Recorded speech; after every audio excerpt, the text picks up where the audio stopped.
Hello student, the study मंच के YouTube channel पे आपका स्वागत है। मैं के.एस. दीक्षित सर।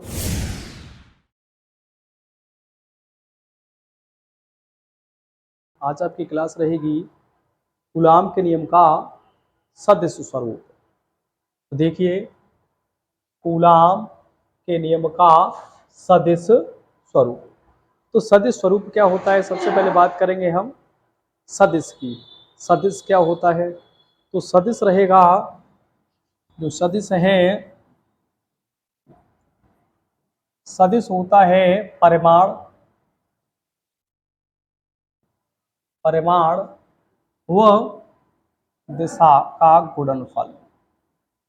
ये हमारा होता है सदिश। अब देखिए, हमें करना क्या है, कूलाम के नियम का सदिश स्वरूप डिफाइन करना है हमें। तो देखिए, कूलाम का नियम कहाँ लागू होता है? कूलाम का नियम लागू होता है दो स्थिर बिंदु आवेशों के मध्य लागू होता है।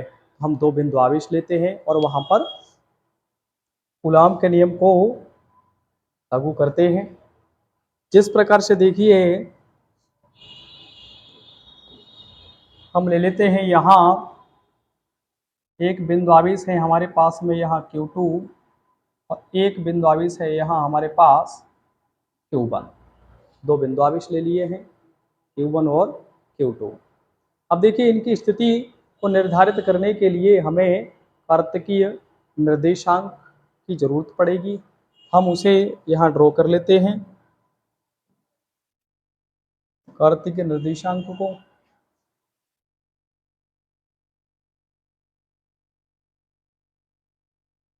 ये y अक्ष हो गया इसका,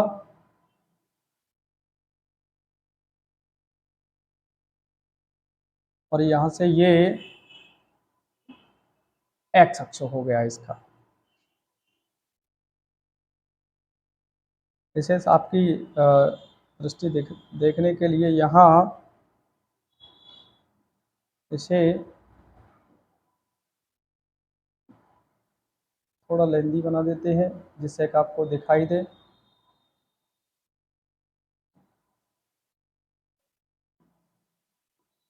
इसी प्रकार से हम इसे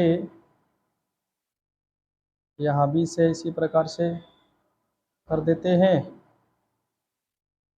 जिससे आपको ये स्पष्ट दिखाई दे सके। यहाँ भी से कर देते हैं, जिससे कि यहाँ ये आपको स्पष्ट दिखाई दे सके।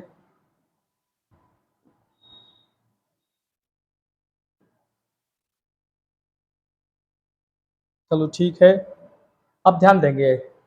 देखिए, ये होगा इसका यहाँ मूल बिंदु होगा, इसका यहाँ ये मूल बिंदु होगा। तो मूल बिंदु से स्थिति बताएंगे हम Q1 की।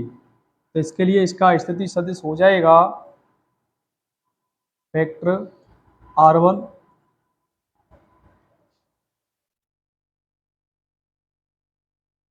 और मूल बिंदु से आवेश Q2 का स्थिति सदिश होगा वेक्टर R2। हम यहाँ लिख देते हैं। देखिए, आप ध्यान दीजिए, जो यहाँ मूल बिंदु से यदि हम Q1 की स्थिति को पता करते हैं, तो यहाँ सीधा इस रेखा को आप चयन करेंगे तो कहाँ पहुंच जाएंगे आप? Q1 पर पहुंच जाएंगे। Q1 की स्थिति पता चल जाएगी हमें। इसी प्रकार से इस रेखा को, इस लाइन को यदि हम फॉलो करेंगे, तो यहाँ से सीधा इसे फॉलो करेंगे तो कहाँ पहुंच जाएंगे? Q2 पर पहुंच जाएंगे। तो ये क्या हो गया, इनकी स्थिति सदिश हो गए। तो मैं इन्हें लिख देता हूँ इधर, वेक्टर R1 ये है आवेश Q1 का स्थिति सदिश,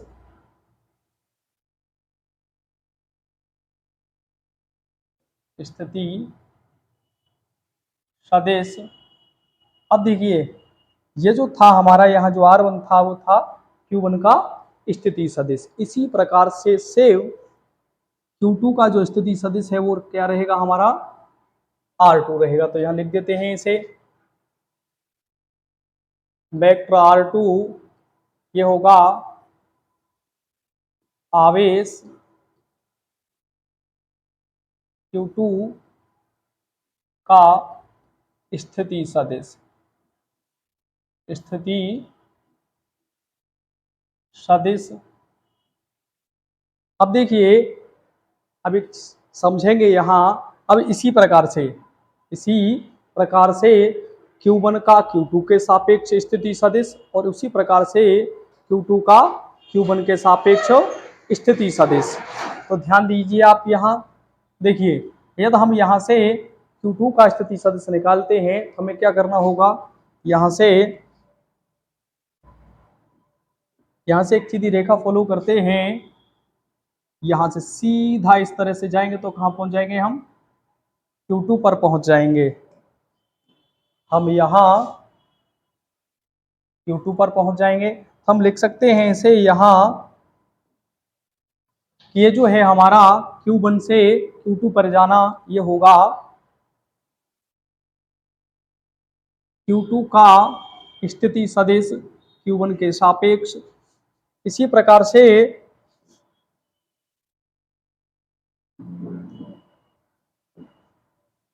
यदि हम Q1 का स्थिति सदिश लेते हैं तो ये होगा, यहाँ से ये जो लाइन है ये रहेगा Q1 का स्थिति सदिश आवेश Q2 के सापेक्ष। तो इसे हम लिख देते हैं यहाँ,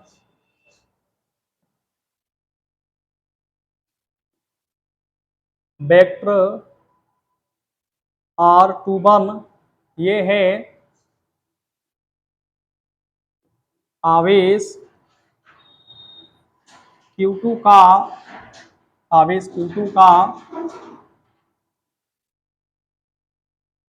स्थिति सदिश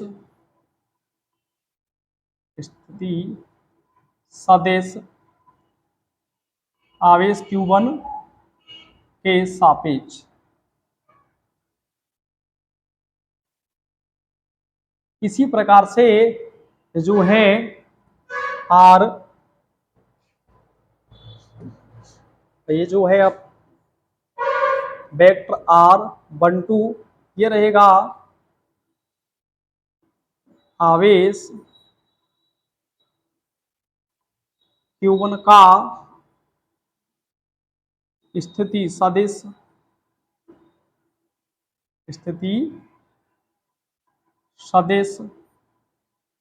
आवेश Q2 के सापेक्ष। अब देखिए, हम एक ये जो है हमारा ये जो अक्ष है, ये अक्ष है एक्स अक्ष और ये है वाई अक्ष, ये है एक्स अक्ष और ये है वाई अक्ष। तो देखिए इसमें क्या होता है कि इसमें एकांक सदिश होते हैं। क्या होते हैं? एकांक सदिश होते हैं। एकांक सदिश का जो मुख्य कार्य होता है वो होता है दिशा को प्रदर्शित करना, दिशा को प्रदर्शित करना। तो देखिए इस पे होता है हमारा एकांक सदिश होता है, इस पे आई कैप और इस पे होता है जे कैप। इसी प्रकार से जो जेड अक्ष होता है उस पर होता है के कैप। इसी प्रकार से यहाँ हम स्थिति सदिश जो है एकांक सदिश को डिफाइन करते हैं, यहाँ परिभाषित करते हैं। देखिए इसी प्रकार से क्या रहेगा, या यदि हम ले लेते हैं, यहाँ यदि हम ले लें R21 कैप, ये दिशा बताएगा, ये बताएगा स्थिति सदिश R21 की दिशा को, वेक्टर R21 की दिशा की स्थिति को, दिशा को बताएगा। उसी प्रकार से इस प्रकार से R21 जो हमारा जो सदिश था उसकी दिशा को बताया है। उसी प्रकार से यदि यहाँ हम ये ले लेते हैं R12 कैप, तो ये स्थिति बताएगा, मतलब दिशा बताएगा इसकी स्थिति सदिश R12 की। यहाँ तक क्लियर हो गया होगा। अब देखिए एक चीज और आगे बताते हैं, कूलाम का नियम है तो कूलाम के नियम देखिए, बल किस प्रकार से लगेंगे इस पर, बल किस प्रकार से लगेंगे। तो हमने क्या लिया हुआ था, यहां दो आवेश लिए हुए थे, एक Q2 था और यहां ले लिया हमने आवेश Q1। कूलाम के नियम आधारित होता है दो बिंदु आवेशों के मध्य। तो हमने दो आवेश ले लिए हैं, एक लिया है हमने Q2 और एक लिया है हमने Q1 आवेश। अब देखिए दोनों पॉजिटिव आवेश हैं। कैसे हैं दोनों, कैसे हैं आवेश, दोनों पॉजिटिव आवेश हैं। अब देखिए क्या होगा, पॉजिटिव जो आवेश होते हैं, मतलब समान जो आवेश होते हैं वो क्या करते हैं, प्रतिकर्षित करते हैं, और जो असमान प्रकार के जो आवेश होते हैं वो आकर्षित करते हैं। तो यहाँ है दोनों समान प्रकार के पॉजिटिव आवेश। तो देखिए यदि हम इसे यहाँ ले लें Q2 को, Q2, तो जो Q1 जो बल लगाएगा, Q1 जो बल लगाएगा, दोनों जो बल लगाएंगे तो कैसा होगा, प्रतिकर्षित बल होगा इस प्रकार से, बाहर की ओर होगा। दोनों कैसे होंगे, इस प्रकार से। तो इस पर जो बल लगेगा, ये जो बल लगाएगा कैसे लगाएगा, इसे ऊपर की ओर धकेलेगा। कैसे लगाएगा, इसे ऊपर की ओर धकेलेगा। तो इस पर जो लगने वाला जो बल होगा, इस पर जो बल लगेगा वो होगा इस प्रकार से ऊपर की ओर। ये रहेगा बल आवेश Q2 पर, 2 पर आवेश 1 के कारण बल। अब इसी प्रकार से क्या रहेगा, यदि हम Q1 पर ले लें तो ये क्या होगा, ये इसे नीचे की ओर बल लगाएगा। किधर की ओर लगाएगा, इसे नीचे की ओर। जैसे कि दोनों प्रतिकर्षित करते हैं तो ऐसे बल लगाएंगे एक दूसरे के प्रति। तो इस पर कैसे बल लगाएंगे, इस पर बल लगाएंगे इस प्रकार से, ऐसे नीचे की ओर। तो देखिए यहाँ क्या होगा, बल जो रहेगा आवेश Q1 पर पहले पर बल आवेश 1 पर आवेश 2 के कारण बल कैसे रहेगा, इस प्रकार से रहेगा। ये आपकी समझ में आ गया होगा, दो बिंदु आवेशों के मध्य लगने वाला जो बल है। अब इसी को हम वहां समझते हैं, मेरे जहां तक मेरे को अनुमान है आपको ठीक से समझ में आया होगा। तो अब वहीं पहुंचते हैं जहां हम पहले थे, यहाँ। अब देखिए इसी प्रकार से यहाँ लेते हैं हम, यहाँ लेते हैं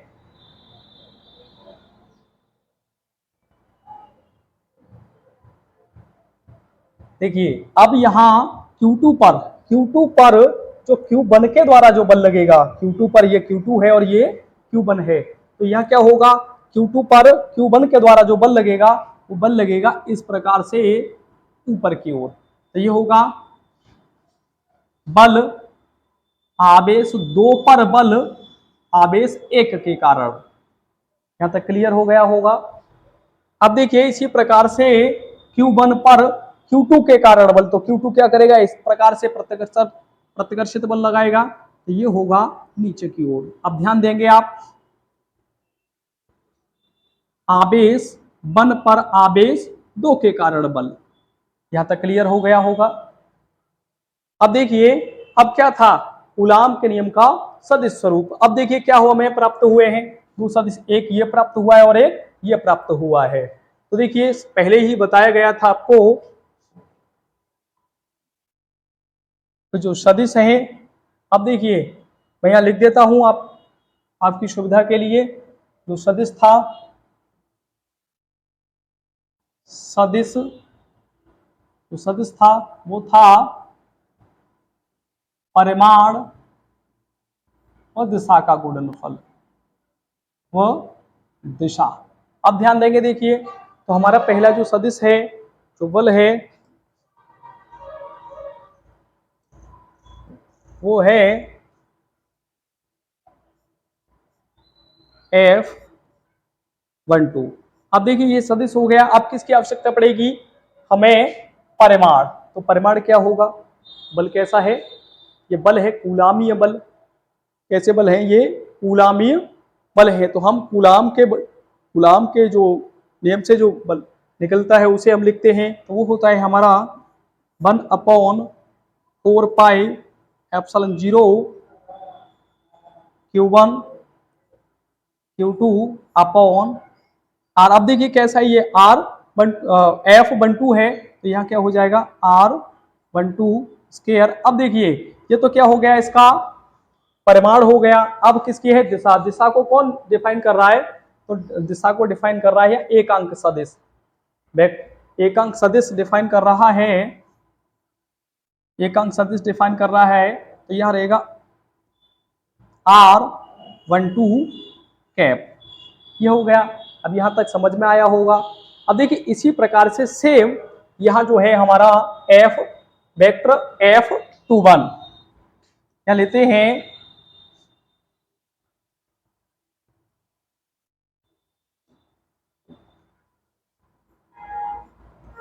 वेक्टर F21। अब देखिए उसी बिल्कुल सिमिलर प्रकार से परिमाण, परिमाण क्या रहेगा? कूलामीय बल है। कैसा है ये? कूलामीय बल है। तो कूलामीय बल से कूलाम के बल लगाते हैं यहाँ, तो ये रहेगा 1/4πε0 Q1 Q2 अपॉन ये है F21। तो यहाँ होगा इसका F21 नहीं, ये रहेगा R21 स्क्वायर। अब देखिए अब इसमें क्या है? दिशा। दिशा को यहाँ कौन डिफाइन कर रहा है? दिशा को बता रहा है यहाँ एकांक सदिश R21 कैप। तो यहाँ क्या लिख देते हैं हम? R21 cap. ये क्लियर हो गया होगा। मेरे को उम्मीद है आपका यहाँ तक ठीक से समझ में आया हुआ होगा। क्लियर हो गया है।